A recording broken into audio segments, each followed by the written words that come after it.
Assalamualaikum warahmatullahi wabarakatuh. Shalom, Om Swastiastu, Namo Buddhaya, dan salam kebajikan. Salam sejahtera untuk kita semua. Perkenalkan, nama saya Helen Cesarin Kerandini dari Universitas Jember Fakultas Ekonomi dan Bisnis, Program Studi D3 Kesekretariatan dengan NIM akhir 3058. Baik, pada kesempatan kali ini saya akan menjelaskan tentang etika kehumasan. Apa sih etika kehumasan itu dan apa keterkaitannya dengan etika dan kehumasan? Pengertian dari etika sendiri yaitu nilai-nilai atau norma-norma moral yang menjadi pegangan bagi seseorang atau kelompok dalam mengatur tingkah lakunya. Etika sendiri mempunyai hubungan erat dengan moral, di mana adat, kebiasaan, atau cara hidup seseorang untuk melakukan kegiatan yang baik atau kesusilaan dan menghindari hal-hal tindakan yang buruk. Jadi, etika di sini itu bisa mengacu kepada sistem nilai seseorang, di mana seseorang bisa menentukan baik atau yang tidak baik, dan benar dan tidak benar, atau yang jujur dan tidak jujur, dan yang adil dan tidak adil.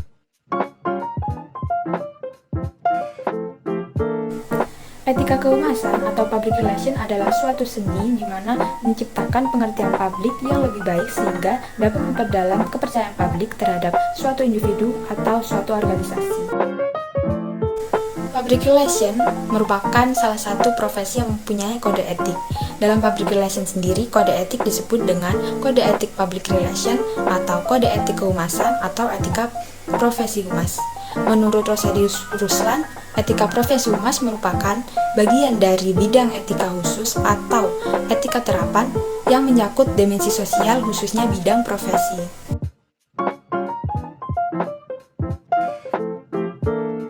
Fungsi dari kegiatan humas sendiri atau profesi humas atau public relation profesional berfungsi untuk menghadapi dan mengantisipasi tantangan ke depan, yaitu pergeseran sistem pemerintahan otokratik menuju sistem reformasi yang lebih demokratik.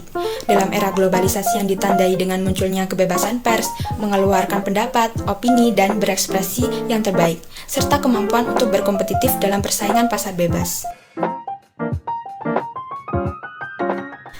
Selanjutnya adalah etika profesi humas, di mana etika biasanya berkaitan erat dengan pelaksanaan kode etik perilaku, di mana fungsi keduanya adalah untuk melindungi mereka yang memperkayakan kesejahteraan di tangan profesional, perlindungan terhadap profesi tersebut berupa hak istimewa, status, dan kolegitas profesional.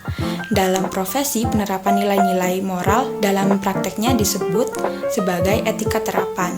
Etika profesi juga merupakan norma-norma, nilai-nilai, kaidah-kaidah, ukuran-ukuran yang diterima dan ditaati oleh para pegawai atau karyawan berupa peraturan-peraturan, tatanan-tatanan yang ditaati semua karyawan dari organisasi tertentu. Untuk menjadi seorang humas atau public relation harus menguasai etika-etika yang ada, yang seperti good communication for internal dan external public, di mana ini harus bisa berkomunikasi dengan baik dalam publik internal dan eksternal seperti itu. Yang kedua yaitu tidak terlepas dari faktor kejujuran atau integrity, sehingga itu menjadi landasan utamanya. Yang ketiga, memberikan kepada bawahan atau karyawan adanya sense of belonging dan sense of wanted pada perusahaannya, di mana ini membuat mereka merasa dihargai atau dibutuhkan. Yang keempat yaitu etika sehari-hari dalam berkomunikasi dan berinteraksi harus tetap terus dijaga. Yang kelima, menyampaikan informasi-informasi penting kepada anggota dan kelompok berkepentingan. Yang keenam, menghormati prinsip-prinsip rasa hormat terhadap nilai-nilai manusia. Yang ketujuh, menguasai prinsip-prinsip rasa hormat terhadap nilai-nilai manusia. Dan yang kedelapan, menguasai teknik dan cara penanggulangan kasus-kasus sehingga dapat memberikan keputusan dan pertimbangan secara bijaksana. Yang kesembilan, mengenal batas-batas yang berdasarkan pada moralitas dalam profesinya. Yang kesepuluh, penuh dedikasi dalam profesinya. Dan yang kesebelas, menaati kode etik humas. Dalam kode perilaku seorang praktisi humas, dalam buku Etika Kehumasan, Rosadi Luslan mengungkapkan bahwa kode perilaku seseorang praktisi humas ini ada 4. Yang pertama yaitu Code of Conduct, yang kedua Code of Profession, yang ketiga Code of Publication, yang keempat yaitu Code of Enterprise.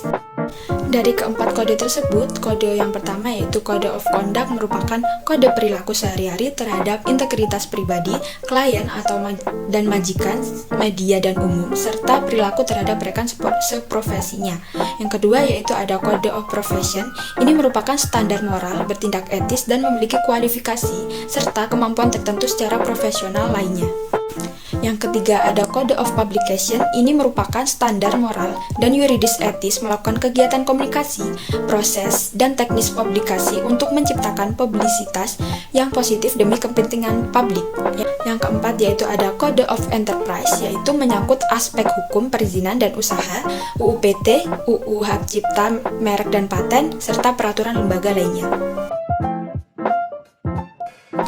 Untuk dampak yang terjadi bila kode etik humas tidak dijalankan dengan baik, maka berpengaruh terhadap praktisi humas sendiri maupun perusahaan.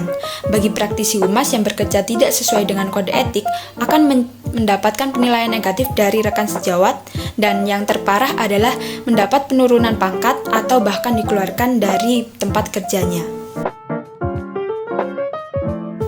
Untuk kesimpulan yang dapat diambil dari penjelasan etika humas ini adalah etika humas diperlukan karena hubungan masyarakat merupakan hubungan yang menyangkut pengertian dan menuju kepada kemauan baik atau goodwill dan reputasi yang tergantung kepada kepercayaan. Artinya, berlaku jujur adalah jalan yang terbaik karena hubungan masyarakat tidak akan berjalan tanpa mendapatkan kepercayaan. Yang kedua, yaitu hubungan masyarakat bertanggung jawab untuk menyampaikan informasi yang benar tanpa banyak berkomentar. Yang ketiga, yaitu ini membedakan hubungan masyarakat dengan propaganda. Baik, itu saja penjelasan dari saya. Terima kasih sudah menonton. Apabila ada kesalahan kata, mohon dimaafkan, dan semoga bermanfaat untuk kalian yang menonton. Saya Helen Sesaringkirandini, pamit undur diri.